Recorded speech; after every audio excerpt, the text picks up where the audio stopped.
Put some clothes on that gun.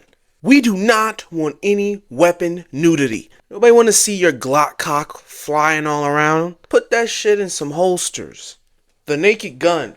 This shit's funny as hell. It's been a while since we had like a comedy or like even a spoof. It's been too long, mostly because they kind of, started going to shit around the early 2000s, or I guess the mid 2000s to early 2010s, when it was just Adam and Freeberg Seltzer just making all of them. The guys who took over the Scary Movie franchise, and it was just continuously making all of these weird comedic spoof movies that wasn't really spoofing anything. It's kind of like if you've seen Happy Gilmore 2, Adam Sandler's recent shit, where they just throw in a lot of references and cameos, but except for the cameos are people acting as those celebrities, and it's just like, isn't this funny because there's some celebrity drama going on right now. There's something going on in the tabloids that we all find somewhat relevant. So isn't that funny? That was practically the stint of their humor there. Here, they actually spoof the genre detective films, detective stories. There's jokes within the narration coming from the thoughts of the detective, the music, the way Pamela Anderson in this movie, plays her character. It's like she's playing a femme fatale from one of those old-timey detective films. All in all these detective or cop shows and movies, they always have them with a cup of coffee. Thanks. And in this movie, they make fun of that. They turn that into a joke.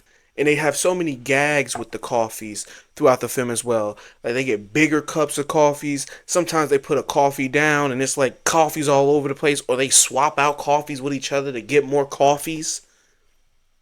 It's a joke.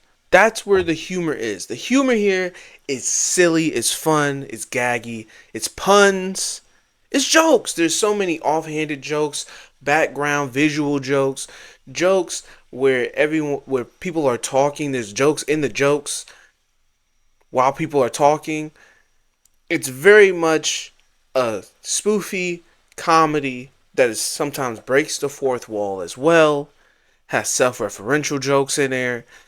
It's a movie that actually has a sense of humor and is actually showcasing it. I'm not gonna say every joke lands, but when a joke does land, it's heavy. It's a heavy laugh. There's a Bill Cosby joke in here.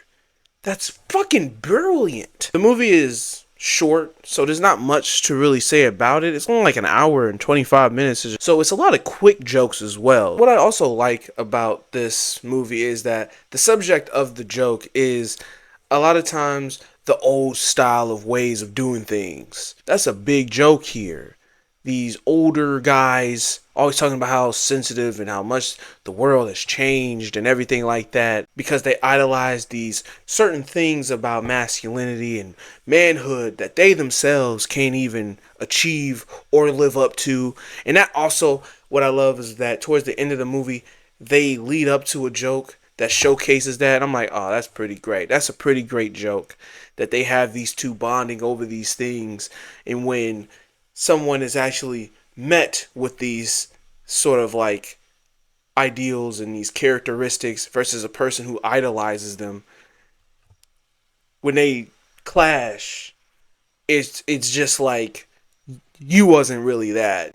Pamela Anderson is really great here. There's a whole segment for her to do like this jazz rendition joke, and she's just scatting and she's really good. Liam Neeson, when I was watching the trailers, I was like, I'm not sure. He's doing a pretty good job, but I don't think he has the right range for this sort of comedy. Then you watch the movie and you go, no, he's great. I didn't expect him to be that funny. I also like the joke of casting Danny Houston as the villain here, and what's his name? Kevin Durant, because those two are just universal villains in movies. Like, they are just always typecast as villains. So those them two being in this movie is also within a joke in of itself. This movie's really good. This movie's really fun. Has a lot of great laughs. Like I said, it's short, it's quick, has a lot of snappy punchlines and puns, and it's not obnoxious about it either, right? Because it is so quick and because it is so short, they're not dragging anything out. It's pretty much quick joke, quick joke, quick joke, quick joke, quick joke. Maybe if they think they really have something that they can squeeze and they can juice, they may play with it a little bit more. It's a good movie. It's very fun. It's very funny. It's one of those movies that anybody can just go and watch. You don't have to worry about anything. You don't have to come in with any extra baggage. It's just a funny ass comedy spoof movie, and for that, The Naked Gun gets a 8.5 out of 10. Didn't expect to like this movie that much, but hey, maybe you didn't. So what I want you to do for me right now, if you didn't like this movie, is subscribe to the channel. I do so many movie reviews. I talk about so many different movies. Sometimes we just ain't gonna agree. Here we didn't, but maybe next time we will. But in order to find that out, you must subscribe. Now, if you already subscribed, you know what it is around this motherfucker. So press that like button. And if you're new here, do both. Like, subscribe, comment, say, hey, I'm new. Welcome to the channel. And as always, good and bye.